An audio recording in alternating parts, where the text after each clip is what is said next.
Welcome to The Explainer. Today, we're jumping into a pretty wild story from ancient India. It's about a philosophical showdown that got so intense, so heated, that it ended with one of the debaters literally spitting blood. Yeah, you heard that right. And it all kicks off with this massive question, one that gets to the heart of morality.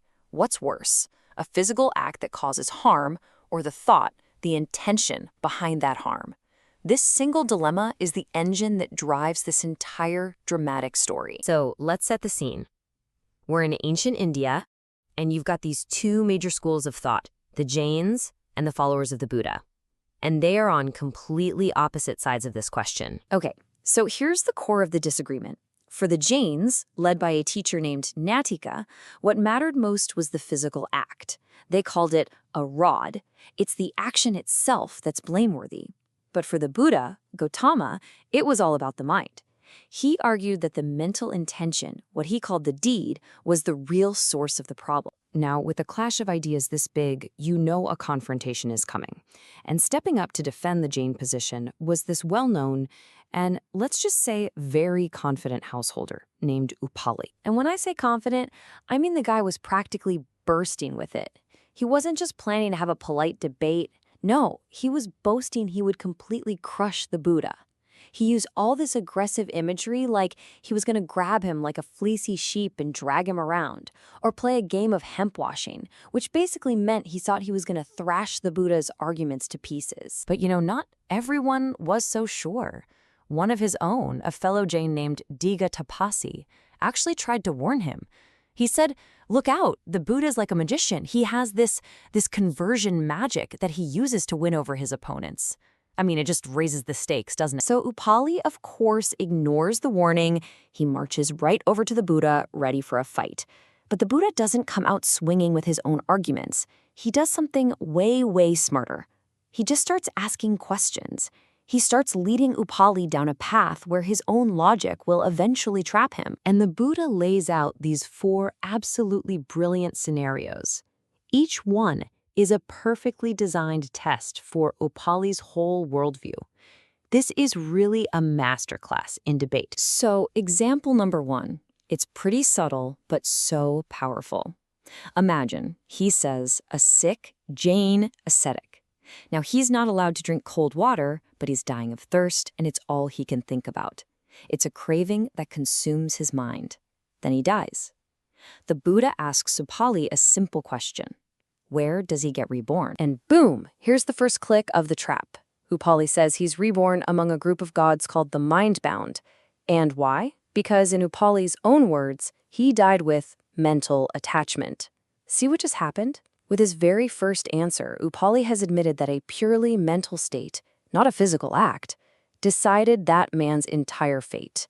The Buddha points this out, but Upali is stubborn and just digs in his heels. All right, for the second example, the Buddha gets into accidental versus intentional harm.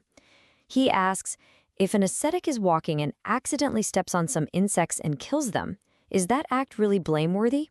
What about if he does it on purpose? And again, Upali is forced to give ground. He says, well, okay, unintentional acts aren't that bad, but intentional ones, those are very blameworthy. So the Buddha asks, and where does intention come from? Upali has no choice but to admit it's a mental rod. He's just contradicted himself for the second time. So now the Buddha really scales things up. He asks Upali to compare the sheer power of a physical act versus a mental one. What's more destructive?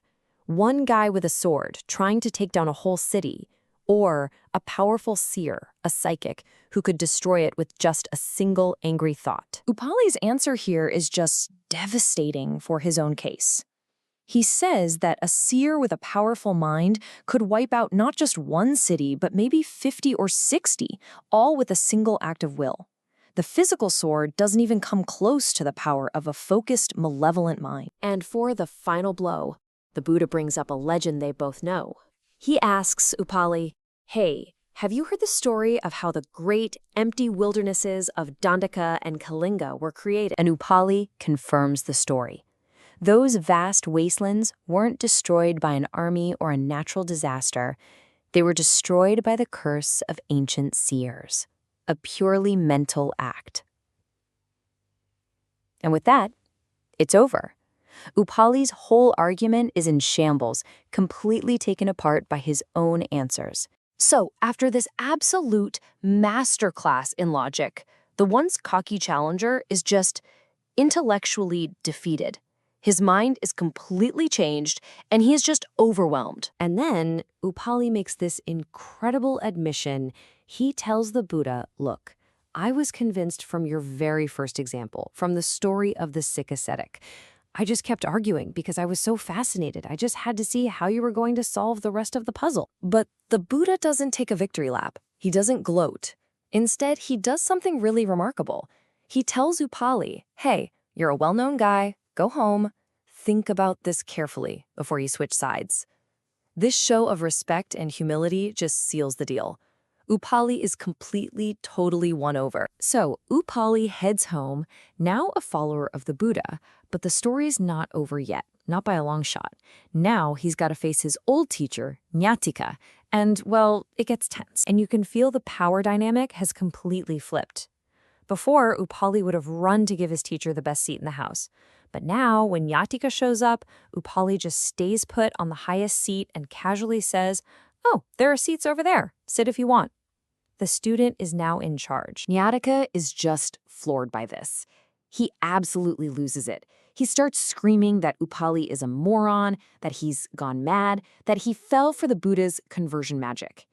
See, he can't wrap his head around the fact that Upali was convinced by a better argument. It had to be a trick. Upali just calmly starts to explain how wise the Buddha's teachings are, but his old teacher is just consumed with rage and defeat. And this is where the story gets its name. The text says that Nyatika, unable to stand hearing the Buddha praised, spewed hot blood from his mouth there and then. It's this incredibly shocking physical reaction to losing an argument. And that's where we're left. The Jains called it conversion magic. But was it really magic? Or was it just the undeniable, inescapable power of a better, more logical argument? It really makes you wonder what has more power to change a human mind, some kind of supernatural charm or an idea so well-reasoned that you just can't deny it anymore.